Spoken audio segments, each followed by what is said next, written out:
Pues a ver, nunca ha sucedido, pero pues el ejercicio de integración europea es el ejercicio de los nunca. Siempre ha sido nunca había pasado, nunca había ocurrido, nunca lo habíamos hecho, etcétera, pero bueno, pues hay que responder.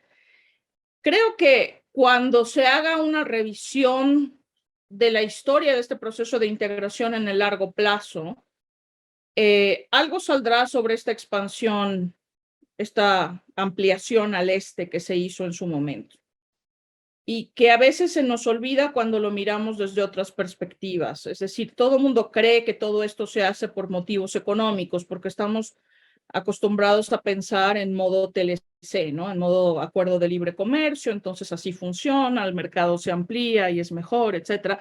Pero a veces se nos olvida que este ejercicio de integración tiene un fin político y es sobre todo político. Esta integración política se alcanza por medios económicos y que Europa, al ampliarse al este de esta manera, con esta entrada de este número inmenso de candidatos y además de países de nivel de desarrollo político, económico y social muy distinto al del resto de los europeos, fue una suerte de pago de una deuda histórica, ¿no? Es decir, era imposible para la Unión Europea, tras la caída del muro de Berlín, fingir demencia y decir Europa del Este no está ahí. Porque finalmente toda esta construcción sirve para mantener la paz en Europa. Y parte de la receta o del diagnóstico es, pues la mejor manera de hacerlo es integrarlos al club. Es decir, que sean parte, miembros de pleno derecho, porque así les obligamos de alguna manera a que mantengan la economía de mercado, sí, importante, pero sobre todo que mantengan la democracia. Ese es el ejercicio y así lo empezaron a hacer con las ampliaciones a los mediterráneos, cuando entraron Grecia, España y Portugal, que acababan de salir de las dictaduras, y ahí funcionó muy bien. También no se le puede culpar a la Unión Europea por mantener la esperanza y pensar que con Europa del Este pasaría lo mismo. El problema es que estamos en otro momento político. No es lo mismo admitir a otrora dictaduras a principios de los 80, ¿no? Entre 81 y 86, todavía en marco de Guerra Fría, que hacerlo en la posguerra fría y con este tipo de escenario internacional. Creo que ahí Europa va a pagar una suerte de pecado de haber tratado de resarcir esa deuda histórica con esta ampliación tan ambiciosa, tan, tan, pues quizás en algunos sentidos tan miope, es decir, de pensar que de verdad el atractivo de pertenecer a la Unión Europea iba a ser tal que estos países y sus poblaciones, por su propio gusto y es más, que serían los más europeístas de todos, como ha pasado, sí, con los españoles o ha pasado con los irlandeses, es decir, países de menor desarrollo relativo que cuando entraron al ejercicio de integración se volvieron los principales promotores de este ejercicio de integración. Ese no es el caso de Europa del Este. Ese no es el caso de Europa del Este porque Europa del Este arrastra otra serie de circunstancias y otra serie de rencores históricos y de circunstancias políticas, económicas y sociales que quizás no les permiten apreciar del todo lo que significa ser parte de la Unión Europea. Quizás no estaban tan convencidos de verdad querer asumir para sí esos valores que determinan a este proceso de integración y que son muy importantes para el proceso de integración. Es decir, de nuevo, no es un ejercicio económico, en lo fundamental, es un ejercicio político y en ese sentido se tiene que nutrir de esta narrativa de valores. Ahora, pensemos por qué Hungría o Polonia están ahora en esta circunstancia y tienen gobiernos populistas. En buena medida porque la transformación que les prometieron no ocurrió, ¿no? Es decir, Polonia y Hungría son un caso claro de que se hizo en su momento una mala lectura de 1989. Si recordamos 1989, caída del muro, fin de Guerra Fría, etcétera, se leyó como que teníamos un modelo y un modelo solo, ¿no? Que en lo político era democracia y en lo económico era economía de mercado. Y pues era una obviedad, ¿no? Esto tienes que adoptarlo porque no hay de otra, porque este es el modelo ganador, ya no hay más opción. Bueno, para estos países no necesariamente es así. La transformación fue tan vertiginosa que se generaron grupos de población tremendamente reacios a esto, porque fue, no diré que instantáneo, pero casi. Es decir, a diferencia de otras transiciones a la democracia o de transiciones a la economía de mercado, esta sí ocurrió como si fuera en un solo sentido, era un camino de una vía. Usted tiene que llegar aquí, punto y final, o sea, no hay mayor discusión. Yo lo acojo en mi seno, usted va a ser parte de este ejercicio de integración, usted va a responder ahora a Bruselas, pero no se dio el tiempo suficiente para que ciertos grupos dentro de estas poblaciones maduraran estas ideas. Si lo pensamos, Polonia y Hungría lo que están experimentando es una crisis de globalización, es decir, un rechazo a la globalización en la forma de la Unión Europea. Y que en el caso de estos países, no es solamente un problema de no tengo el poder adquisitivo, etcétera, etcétera, sino es no me puedo adaptar a esa velocidad al liberalismo, sobre todo en su parte social. Y es ahí donde las cosas no han funcionado. La reacción brutal ha sido contra los derechos de las mujeres y los derechos de las minorías, particularmente las poblaciones LGBT+. Eso no estaba en el imaginario cultural de polacos y húngaros. Esto lo consideran una imposición. Esto lo consideran ajeno a su cultura originaria y por eso hay esta tremenda nostalgia de un pasado que tampoco existe, pero no importa. Un pasado que se considera mejor en cuanto a que podíamos preservar valores tradicionales y por eso este par de gobiernos populistas son tan enfáticos en que Europa tiene que ser un club cristiano y basado en los valores cristianos. Por eso el problema no es que vengan a tocar la puerta de la Unión Europea por la vía de Polonia, sino es quienes vienen a tocar la puerta por la vía de Polonia.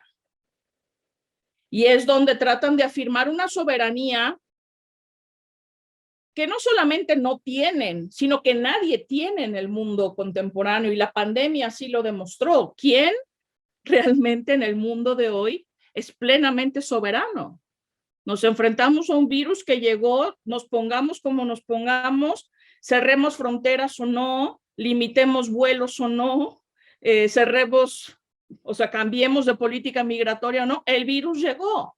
Eso nos debería haber puesto en realidad en cuanto a qué tan soberano puede ser como Estado en el mundo contemporáneo, en el mundo que está además hiperconectado y del que estamos viendo hoy los problemas que tenemos por cadenas de suministro y otra serie de cosas. Eso también le pasa a Polonia y Hungría, solamente que se canaliza toda esta frustración hacia la Unión Europea porque tienen, digamos, una suerte de globalización tangible. Hay un enemigo, digamos, hay alguien que trata de oprimirme, que no me deja ser. No es esta globalización en lo abstracto que puede afectar a otros países, ¿no? Lo vemos en América Latina, también reacciones muy violentas y también retrocesos democráticos justo por eso. ¿Por qué? Porque hay una reacción a una promesa de una globalización que no trajo los beneficios que vendieron en su momento cuando dijeron, pues si tú haces la transformación estructural así y así y así, darás el salto y una vez que te subas al tren de la globalización será coser y cantar. Pues resulta que no, que eso no pasó. Pero para los que estamos en América Latina y tal, quizás es más difuso. ¿A quién culpo? O sea, ¿qué pasó? ¿Quién es? Es la globalización. ¿Y eso qué es? Pues no sé. En el caso de Polonia y Hungría es Bruselas. y por eso son tan profundamente euroescépticos. Ahora, hay que tomar aquí, hay que poner un matiz. No es toda Polonia, no es toda Hungría.